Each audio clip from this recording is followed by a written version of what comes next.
तो स्वागत है दोस्तों आप लोगों का हिमरोज मिल्की आईएएस एकेडमी में। हम लोग राजपूत काल पे डिस्कशन कर रहे हैं और पिछले लेक्चर से हम लोगों ने गुर्जर प्रतिहारों पे डिस्कशन को कंटिन्यू किया है।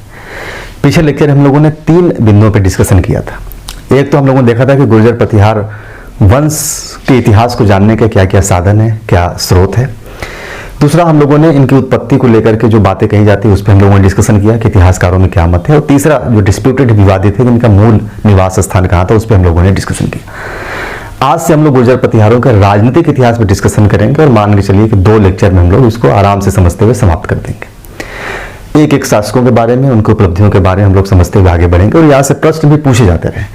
जब गुर्जर प्रतिहार हम लोग पढ़ेंगे तो बहुत सारी चीजें आप लोगों को मिलेंगी। त्रिकोणीय संघर्ष में जो मैंने पढ़ाया था आप लोगों को कि त्रिकोणीय संघर्ष में जो गुर्जर प्रतिहार एक प्रमुख भूमिका के रूप में होते हैं, पाल वंश होता है और राष्ट्रकूट वंश होता है साउथ का।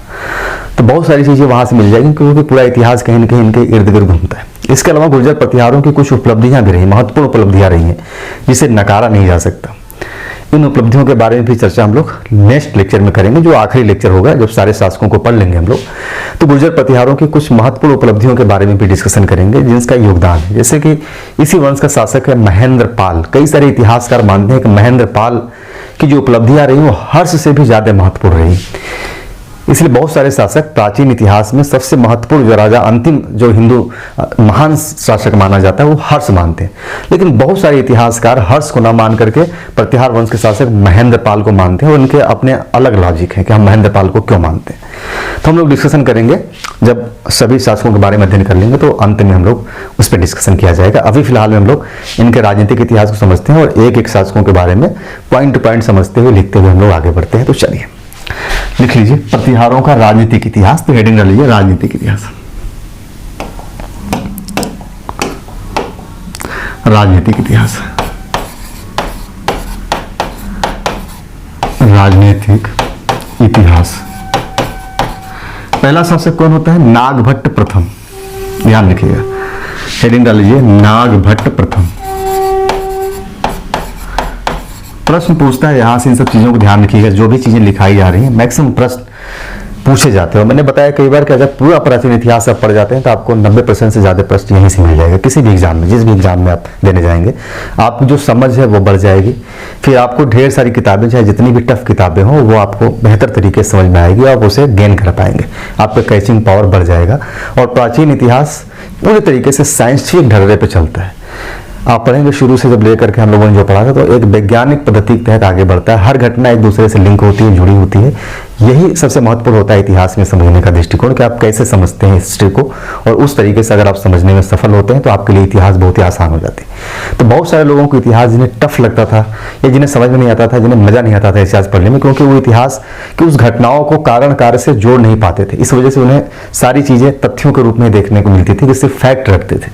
लेकिन जब उन घटनाओं को क्रमबद्धता के साथ उन्होंने समझने का प्रयास किया, जब लेक्चर मेरे उन्होंने सुनने के बाद उन्हें लगा कि सारी घटनाएं एक दूसरे से जुड़ती हुई चली जा रही है, एक कड़ी के रूप में, एक चैन के रूप में, तो इतिहास उनका फिर प्री विषय हो गया। ऐसे बहुत सारे लोगों का हमारे पास मैसेज आता है जिसमें कि इतिहास मेरा प्री विषय नहीं था, हम पढ़ते नहीं थे इतिहास, लेकिन लेक्चर देखने के बाद इतिहास में जिज्ञासा जगी, अब इतिहास मेरा फेवरेट सब्जेक्ट हो गया है। बेहतर है जब भी आप तैयारी करिए या कोई भी पढ़ाई कर रहे हैं तो आप विषय के साथ जुड़ने का प्रयास करिए। जब जुड़ेंगे विषय के साथ तो लगाव बढ़ेगा, जब लगाव होगा तो ऑटोमेटिक आप पढ़ेंगे, आपकी जिज्ञासा जगेगी और यही आपको सफलता के मार्ग तक लेकर के जाएगी। तो चलिए, नागभट्ट ये माना जाता है कि प्रथम शासक है, या यूं कह लीजिए कि गुर्जर प्रतिहार वंश का संस्थापक है। गुर्जर प्रतिहार क्यों कहा जाता है? मैंने पिछले लेक्चर में बताया था। प्रतिहार का मतलब होता है द्वारपाल।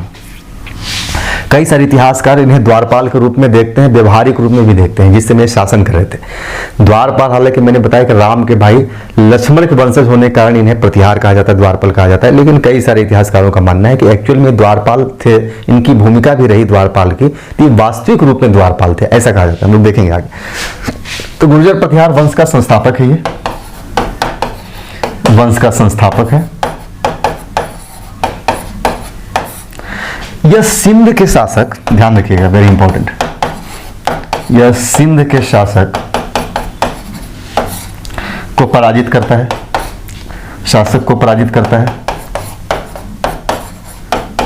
पराजित कर। ध्यान रखिए, इस समय सिंध में, जो इसमें पाकिस्तान का इलाका है, सिंध में अरबों का शासन हो गया था। जब लोग मेडुल हिस्ट्री पढ़ रहे थे तो मैंने बताया था कि 712 ईस्वी में ही अरबों का पहला आक्रमण होता है भारत में। 711 में पहला आक्रमण होता है, 12 में वो सफल हो जाते हैं।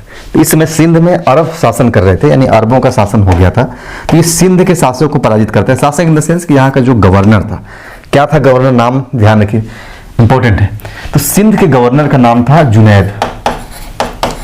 सिंध के गवर्नर का नाम जुनैद था।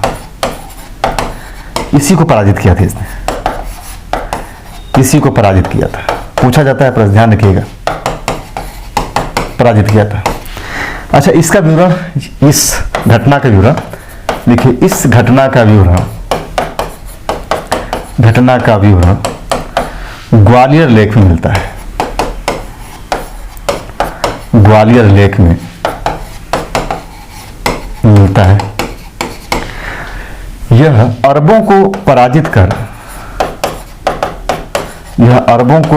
कर भड़ौच के आसपास का क्षेत्र जीत लिया था तथा भात्री, नाम याद रखिएगा, पूछ सकता है। सिंध में जुनैद को तो पराजित किया, फिर अरबों को उसने पराजित किया, भड़ौच के आसपास के क्षेत्र को इसने जीत भी लिया। वहां पे अपना एक गवर्नर भी नियुक्त कर दिया था। उस गवर्नर का नाम, टेढ़ा नाम है लेकिन थोड़ा सा ध्यान रखिएगा, इसका नाम था भतृवड्ड।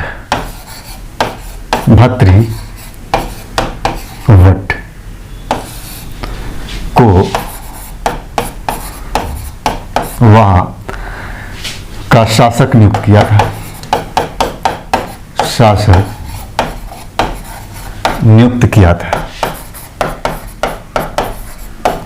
अच्छा, इस बात की भी पुष्टि हसौट और नौसारी लेख से हो जाती है, यानी यह प्रमाणिक है। ऐसा नहीं कि यह सिर्फ अतिशयोक्तिपूर्ण बातें की गई।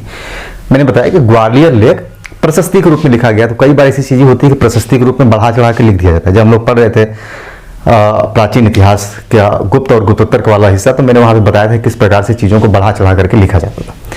लेकिन इस बात के प्रमाण नौसारी लेख से भी हो जाता है, ध्यान रखिएगा, तो लिख लीजिएगा, और हसौट लेख से भी हो जाता है। इस घटना की पुष्टि हंसोट लेख और नौसारी लेख से हो जाती है। नौसारी लेख से हो जाता है। ठीक यही इसकी प्रमुख उपलब्धि रही नागभट्ट द्वितीय की। इसकी कुछ उपाधियां हैं जो एग्जाम के पॉइंट ऑफ व्यू से इंपॉर्टेंट है, तो लिख लीजिए। नागभट्ट द्वितीय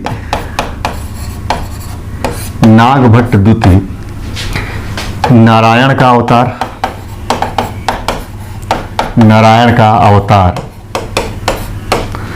राम का प्रतिहार,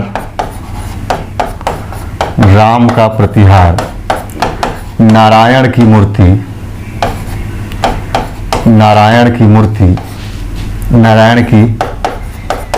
मूर्ति का प्रतीक जैसी उपाधियां धारण करता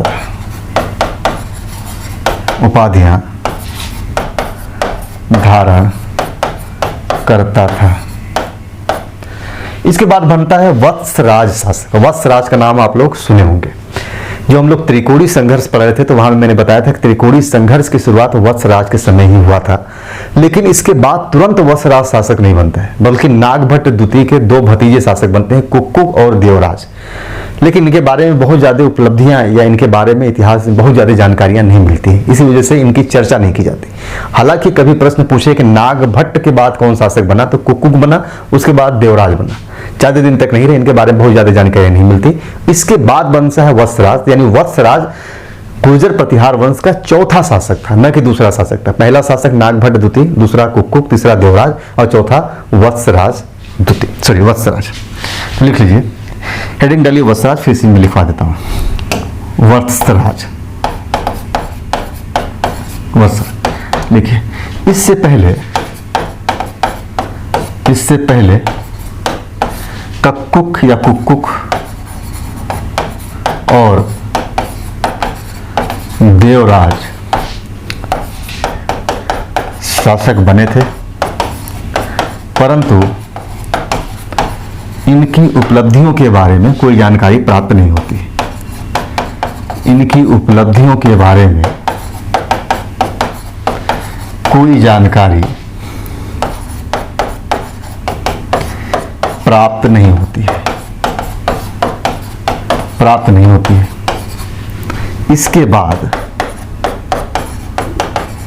वत्सराज, या इनके बाद कर लीजिएगा, इनके बाद वत्सराज इस वंश का चौथा शासक बनता है, चौथा शासक बनता है। अब ये वत्सराज कौन है? ये देवराज का पुत्र है। कक्कुक और देवराज कौन है? नागभट्ट प्रथम के भतीजे हैं, उसके भाई के लड़का माने जाते हैं। तो यहां लिखना हो तो लिख लीजिएगा। देवराज वत्सराज इस वंश का चौथा शासक बनता है, जो देवराज का पुत्र है, पुत्र है, सॉरी पुत्र था, या ऐसे कर लीजिए, देवराज का पुत्र था। यहां ब्रैकेट में लिख लीजिएगा कि कक्कुक और देवराज नागभट्ट के भतीजे थे। तो वत्सराज के संदर्भ की सबसे महत्वपूर्ण घटना है कि यह त्रिकोणीय संघर्ष में हिस्सा लेता है। यह कन्नौज को लेकर के चल रहे संघर्ष में भाग लेता है और वहां पे युद्ध करता है। तो अब लिखिए, 2-3 बिंदु में इसकी घटनाओं को लिख लीजिए। लिखिए, इसके समय में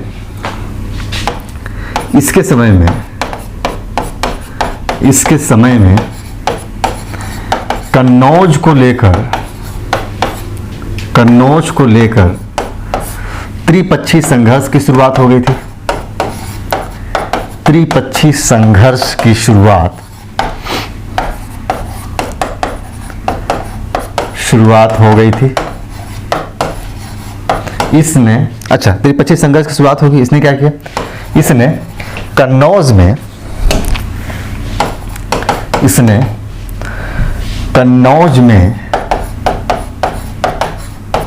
इंदिरा युद्ध को पराजित किया।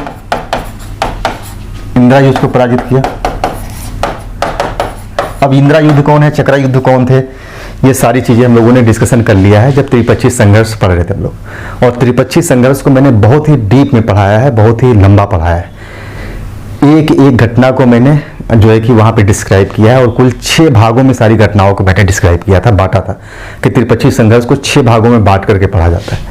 तो जो लोग त्रिपक्षीय संघर्ष पढ़े होंगे, लिखे होंगे, नोट्स बनाए होंगे, उन्हें सारी चीजें समझ में आएंगी। जिन लोगों ने नहीं पढ़ा है तो वो पढ़ लीजिएगा त्रिपक्षीय संघर्ष, तो वहां ये सारी चीजें समझ में आ जाएंगी। बस यहाँ समझिए कि कन्नौज में इंदिरा युद्ध को पराजित करता है। ठीक, एक चीज तो हो जाता है, कन्नौज में हिस्सा लेता है त्रिपक्षीय संघर्ष में, और वहां यह इंदिरा युद्ध को पराजित कर देता है। दूसरी चीज लिखिए कि इसने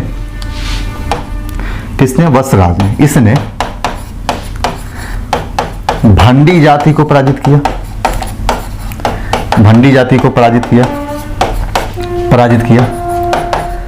देखिए, क्योंकि त्रिपक्षीय संघर्ष शुरू हो गया था, त्रिपक्षीय संघर्ष में बंगाल के पाल भी भाग ले रहे थे, तो यह पाल वंश के शासक को भी पराजित करता है। तो लिखिए, यह बंगाल के पाल वंशी शासक, या इसने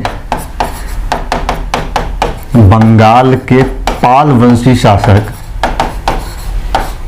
वंशी शासक धर्मपाल को पराजित किया। अच्छा, एक प्रश्न पूछता है कि धर्मपाल को इसने कहां पराजित किया था? तो मुंगेर में पराजित किया था, ध्यान रखिएगा। तो यहां पे लिख लीजिएगा, इसने पाल को मुंगेर में पराजित किया था। मुंगेर का युद्ध बोला जाता है इसे, मुंगेर का युद्ध। और कई बार ध्यान रखिए, मुंगेर न लिख करके मुदगिरी लिख करके आता है, तो भी आपको कंफ्यूज नहीं होना है। मुदगिरी ही बाद में मुंगेर कहलाया जाने लगा, उसमें मुदगिरी कहलाता था। तो यहां पे लिख लीजिएगा स्लैश दे करके, मुदगिरी का युद्ध, मुदगिरी का युद्ध। तो जहां इसने पराजित किया, मुंगेर का युद्ध या मुदगिरी का युद्ध कहा जाता है। यहां पे पराजित करता है किसको? धर्मपाल को पराजित करता है। लिखिए, चूंकि इसी समय राष्ट्रकूट भी आते हैं दक्षिण से, और आप लोगों को पता है कि राष्ट्रकूट जब जब जाते हैं वहां हरा करके आते हैं, यानी राष्ट्रकूट जाते हैं, मारते हैं और फिर वापस लौट आते हैं। तो ये पाल वंश के शासक को पराजित करता है, लेकिन राष्ट्रकूट वंश के शासकों से ये पराजित हो जाता है, हार जाता है। तो लिख लीजिए यहीं पे कि परंतु यह राष्ट्रकूट शासक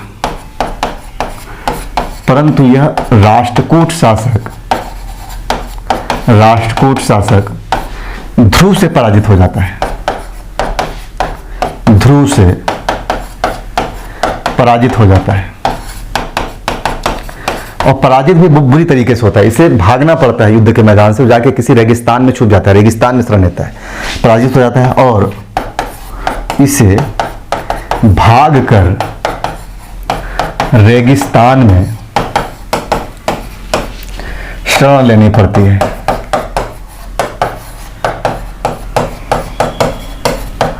क्योंकि जब भागता है तो यह राजधानी यहां से परिवर्तित करता है, तो यह अपनी राजधानी भीनमाल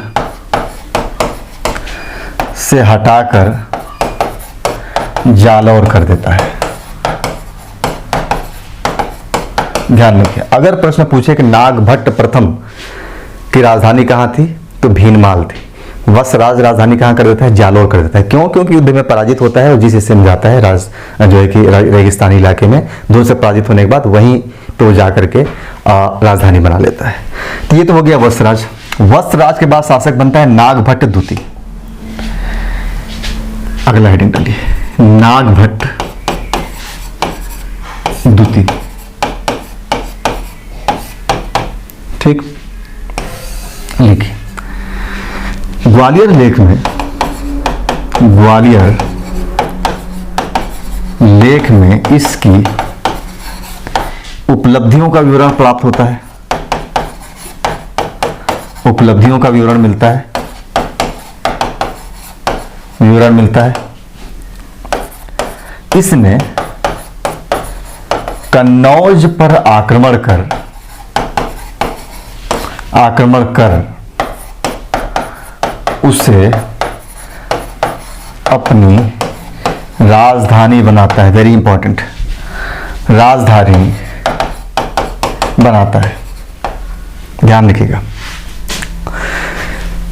यहां से 3 प्रश्न अभी यहां पे तैयार हो गए हैं राजधानी को लेकर के। नागभट्ट प्रथम की राजधानी कहां थी, वत्सराज की राजधानी कहां होती है, और फिर कन्नौज राजधानी कौन बनाता है? नागभट्ट द्वितीय। तो भीनमाल, जालौर और कन्नौज, तो प्रतिहारों की जो राजधानी किस प्रकार से शिफ्ट हो रही, ध्यान रखिए। अब कन्नौज राजधानी हो गया तो कन्नौज राजधानी रहेगी लास्ट तक।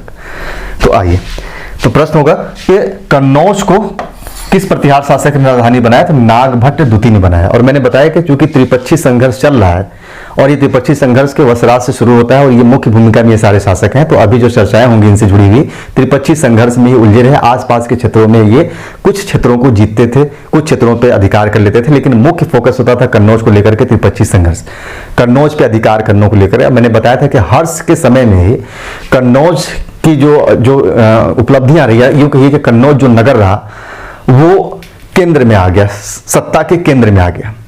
कन्नौज महत्वपूर्ण होता चला गया। उसके पीछे भी कई कारण थे, मैंने बताया था कि क्या वजह था कि कन्नौज जहां पहले मगध हुआ करता था, उसके बाद कन्नौज किस प्रकार से स्थापित हो जाता है और क्यों, क्या वजह था कि लोग कन्नौज पर अधिकार करना चाहते थे, और इसीलिए कन्नौज को महोदया नगर भी कहा जाने लगा, इतना सम्मान की दृष्टि से देखा जाने लगा उसके उपलब्धियों के कारण, उसके महत्वपूर्ण उस विशेषताओं के कारण। तो कन्नौज को कहा गया महोदया नगर, और कन्नौज को लेकर के त्रिपक्षीय संघर्ष शुरू हो गया, जिसमें 3 शासक भाग ले रहे हैं, 3 साम्राज्य या 3 राज्य के शासक भाग ले। राष्ट्रकूट दक्षिण से चल के आ रहा है, बंगाल से पाल वंश, और इधर अपने जो है कि उत्तर पश्चिम से जो है कि गुर्जर प्रतिहार वंश। तो आइए लिखिए, इसने कन्नौज में धर्मपाल संरक्षित शासक चक्रा युद्ध को पराजित किया,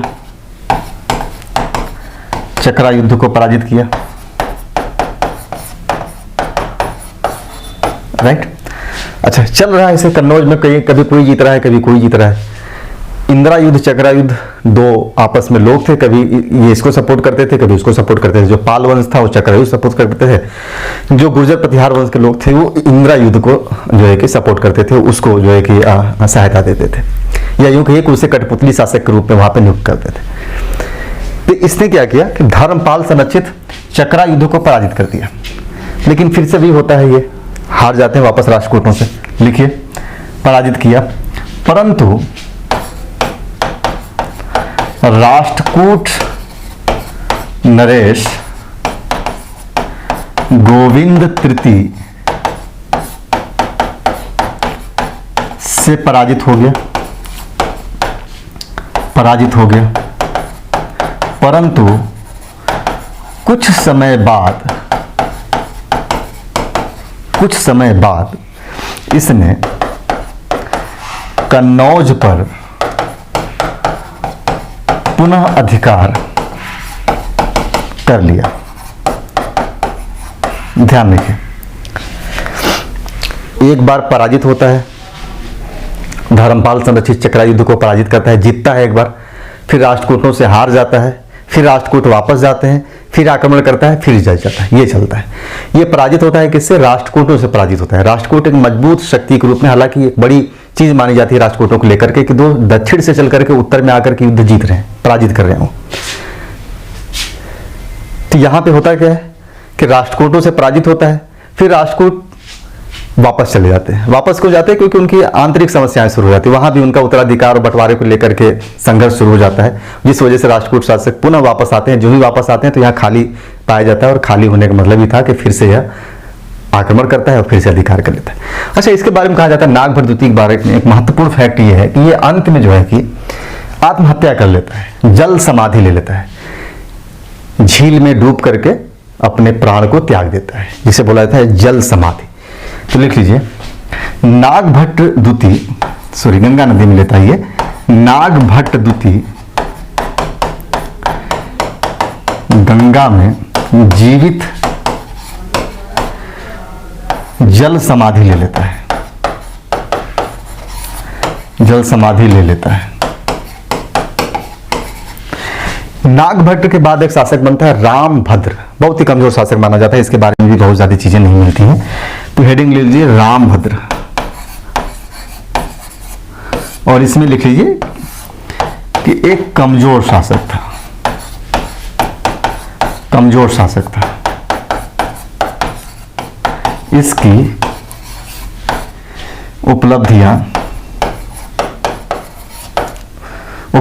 के बारे में बहुत जानकारी नहीं प्राप्त होती, बहुत जानकारी नहीं प्राप्त होती। अगला जो शासक बनता है मिहिर भोज, नाम सुने होंगे आप लोग मिहिर भोज का, बहुत इंपॉर्टेंट शासक है। आइए,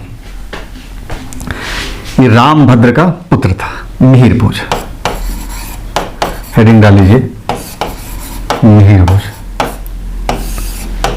रामभद्र की पत्नी का नाम था अप्पा देवी। होता क्या है, कई बार मिहिर भोज के माता का नाम पूछ लिया जाता है, तो अप्पा देवी से उत्पन्न पुत्र था। तो यहां लिखते जाइए, यह रामभद्र की पत्नी, यह रामभद्र की पत्नी अप्पा देवी से उत्पन्न पुत्र था, अप्पा देवी से उत्पन्न पुत्र था। यह इस वंश का सर्वाधिक महत्वपूर्ण शासक हुआ, महत्वपूर्ण शासक हुआ। इसके लेखों में इसे प्रभास और आदि वराह कहा गया है। ध्यान रखिएगा, आदि वराह कहा गया है। क्या है? ध्यान रखिए, कहते हैं कि मिहिर भोज इस वंश का सबसे महत्वपूर्ण और शक्तिशाली शासक था। इसका भी संघर्ष राष्ट्रकूटों से था और पालों से था। साथ ही कुछ आसपास के क्षेत्रों पर भी इसने अधिकार कर लिया। माना जाता है कि दिल्ली, हरियाणा काठियावाड़, ये सभी क्षेत्र पे अधिकार मिहिर भोज ने कर लिया था। तो आज एक एक करके हम लोग समझते चलते हैं और इसकी उपलब्धियों को जानते हैं। चलिए लिखिए, इसने मध्य भारत, एक नंबर डाल लीजिए, इसने मध्य भारत तथा राजपूताना में अपनी स्थिति को मजबूत बनाया। कलचुरी, कमा लगा के लिखिएगा, कलचुरी तथा गुहिलोत वंश के साथ मैत्रीपूर्ण संबंध बनाया।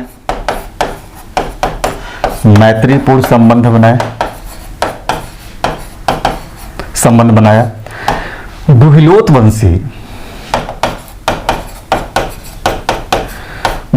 वंशी शासक हर्षराज, ये हर्ष दूसरा ध्यान रखिए, हर्षराज तथा कलचुरी वंशी शासक गुरम्बोधिदेव, नाम याद रखिएगा, हर्षराज और गुरम्बोधिदेव इसके सामंत।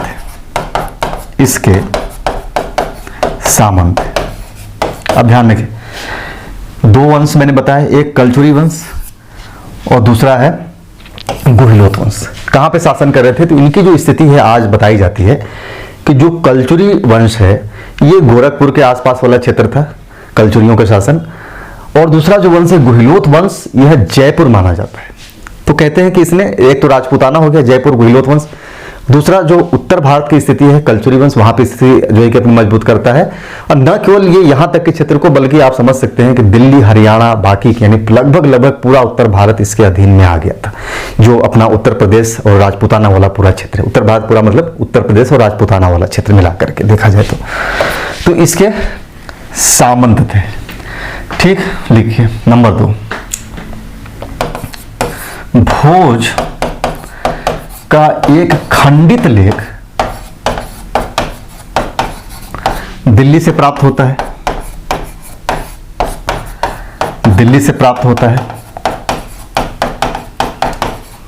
अच्छा, खंडित लेख दिल्ली से प्राप्त होने का मतलब इसका अधिकार दिखा रहा है कि दिल्ली पे भी इसका अधिकार था। साथ ही हरियाणा इसके राज्य में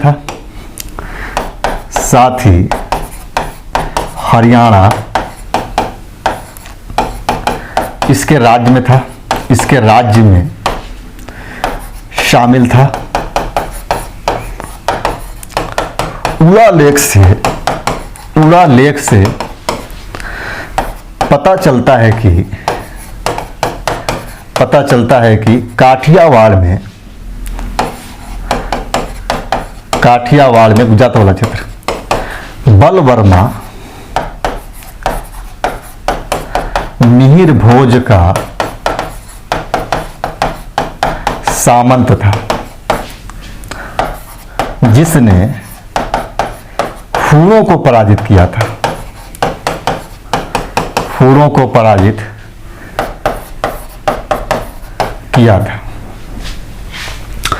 यह फैक्ट इंपॉर्टेंट है, एग्जाम के पॉइंट ऑफ व्यू से पूछा जा सकता है। कहने का मतलब यह है कि मिहिर भोज के साम्राज्य को दिखाने के यहाँ पे प्रयास किया गया है। उत्तर भारत नहीं, लगभग उत्तर प्रदेश मिहिर भोज के अधीन था, गोरखपुर तक का क्षेत्र मिहिर भोज के अधीन आ गया था, गुजरात के एक बड़े हिस्से पर अधिकार हो गया था, राजपूताना वाले क्षेत्र पर अधिकार हो गया था, दिल्ली और हरियाणा इसके अधीन हो गया था। तो आप समझ सकते हैं कि इसने एक बड़े साम्राज्य की स्थापना की थी इस समय। अब आइए, इसका संघर्ष किससे था? पालों से था।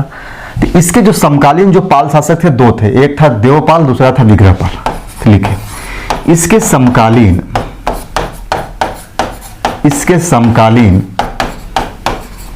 पाल राज्य या पाल शासक दो थे। कौन? एक देवपाल और दूसरा विग्रहपाल। जब पालों की बात करते हैं मिहिर भोज के समय, तो जब हम पाल लेख की चर्चा करते हैं, जब पाल लेख देखते हैं, पालों के जो अभिलेख है वहां जब देखा जाता है तो वो बताते हैं कि हमने गुर्जर प्रतिहारों को पराजित कर दिया। जब प्रतिहार लेख देखा जाता है तो ये बताते हैं कि हमने पालों को पराजित कर दिया।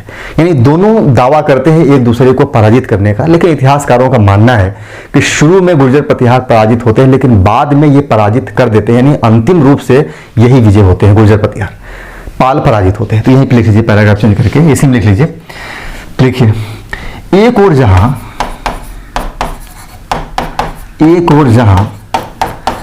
पाल लेख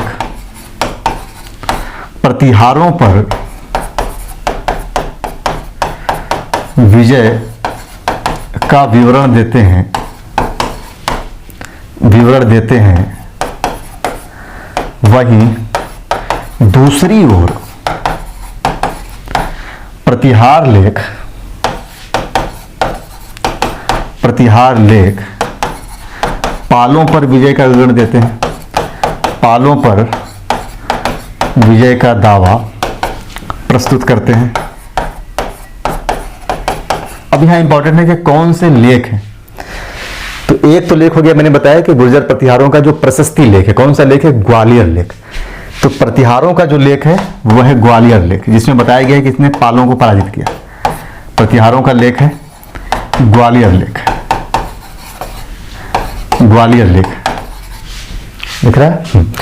और पालों का जो लेख है, जो ये दावा करते हैं कि हमने विजय प्राप्त किया, प्रतिहारों को पराजित किया, तो पाल लेख है, इसका नाम है बादल लेख, बादल। अब इतिहासकारों का क्या मानना है? इन दोनों लेखों का जो दावा किया गया एक दूसरे को पराजित करने, वैसे इतिहासकारों का मानना है कि प्रारंभ में जो देवपाल है वो विजय प्राप्त कर लेता है, बढ़त बनाए रखता है, लेकिन अंत में आकर के वो हार जाता है। तो यहीं पे लिख लीजिए कि प्रारंभिक युद्ध में देवपाल को सफलता मिलती है, प्रारंभिक युद्ध में देवपाल को सफलता मिलती है, देवपाल को सफलता मिलती है, सफलता मिलती है, परंतु देवपाल के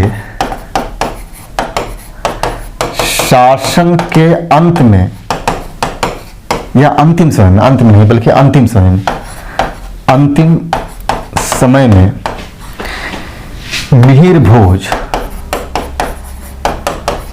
अपने पराजय का बदला ले लेता है, अपने पराजय का बदला ले लेता है।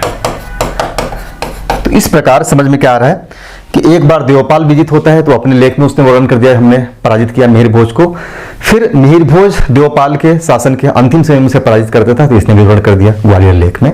तो ये बात की पुष्टि हो जाती है, इतिहासकारों ने यही मानना है कि दोनों को दावा जो है वो सही है, दावा गलत नहीं है, लेकिन कंडीशन ये है, ये कंडीशन है। अगला लिखिए। अब राष्ट्रकूटों की अगर बात किया जाए तो इसके समकालीन दो राष्ट्रकूट आ सकते हैं। तो लिखिए, यह दो राष्ट्रकूट, तीसरा नंबर होगा नहीं, यह दो राष्ट्रकूट राजाओं के समकालीन था।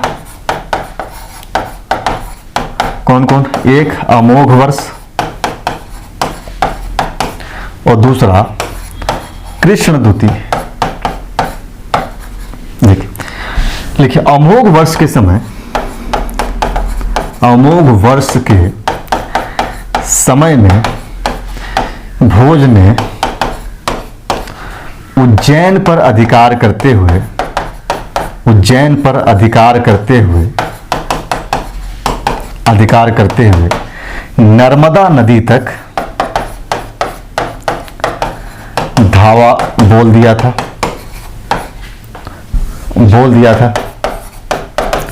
शुरू में मिहिर भोज प्रयास करता है कि वो दक्षिण में भी जाए, राष्ट्रकूटों को पराजित करे या दक्षिण में अपने साम्राज्य का विस्तार करे। तो ये उज्जैन पर अधिकार करने के बाद एक कोशिश करता है और नर्मदा नदी तक पहुंचता है, लेकिन यह सफल नहीं होता है। वहां से वापस राष्ट्रकूटों के द्वारा खदेड़ दिया जाता है, उन्हें वापस आना होता है। लेकिन फिर दोबारा यह जाता है और गुजरात के कुछ क्षेत्रों पर अधिकार कर लेता है। तो लिख लीजिए, धावा बोल दिया था, परंतु अमोघ वर्ष का सामंत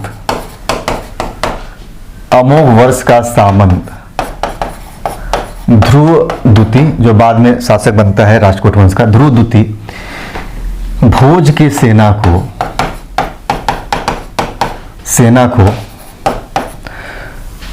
खदेड़ देता है। इस प्रकार भोज को राष्ट्रकूट क्षेत्रों में कोई सफलता नहीं मिलती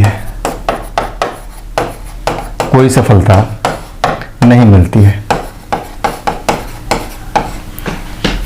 अब आइए पैराग्राफ चेंज करिए या अगला नंबर डालिए, चौथा नंबर लिखिए। कृष्णद्वती के काल में भोज ने नर्मदा नदी के तट पर इसे पराजित कर दिया। अब देखिए यहां पे समझिए, अमोघ वर्ष के काल में भोज विजित नहीं होता है, बल्कि ध्रुवदूती जो अमोघ वर्ष का संबंध है इसे पराजित करके वापस भेज देता है। लेकिन कृष्णद्वती का जब कार्यकाल आता है राष्ट्रकूट वंश में, तो भोज फिर से नर्मदा नदी की तरफ आक्रमण करता है और कृष्णद्वती को पराजित कर देता है। और कहा जाता है कि इसी के बाद भोज ने मालवा वाले क्षेत्रों पर अधिकार कर लिया। तो भोज को सफलता मिलती है दोबारा, मैंने बताया कि दोबारा फिर से आक्रमण करता है, उसे सफलता मिल जाती है। किसके काल में? कृष्णद्वती के कार्यकाल में पराजित कर दिया और भोज को मालवा के क्षेत्र पर अधिकार मिल गया, या भोज ने मालवा के क्षेत्र पर अधिकार कर लिया, इसे कर लिया। इसके बाद यह गुजरात के भूभाग को भी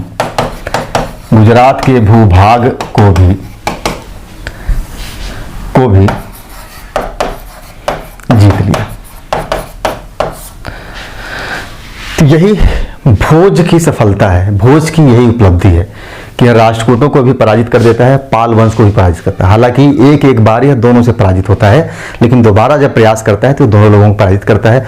मालवा पर अधिकार कर लेता है जो प्रतिहारों से भी दूर था, गुजरात पर अधिकार कर लेता है जो प्रतिहारों से दूर था। तो एक प्रकार से एक बड़े साम्राज्य की स्थापना करता है मिहिर भोज, और यही वजह है कि मिहिर भोज को इस वंश का सबसे महत्वपूर्ण और शक्तिशाली शासक माना जाता है।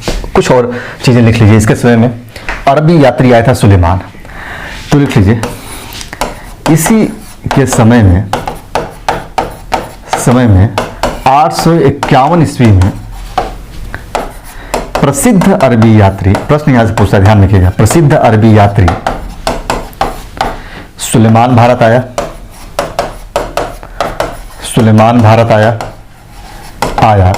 इसने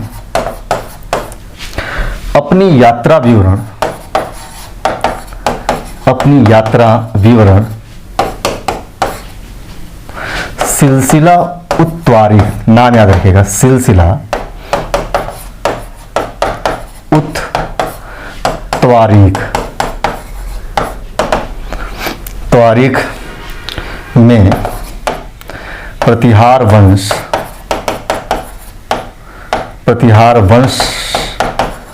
की तारीफ की।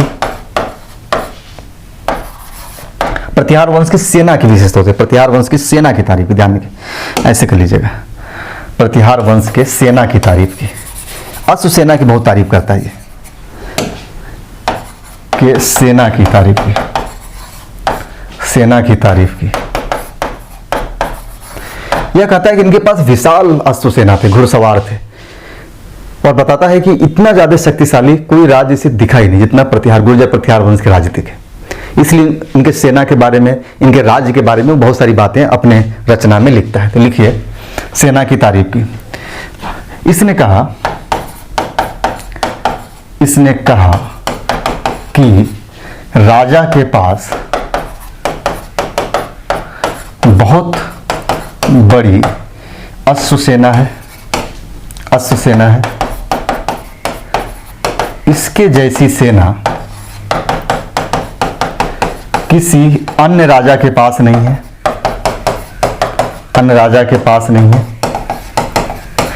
यह राज्य डाकुओं से सुरक्षित है,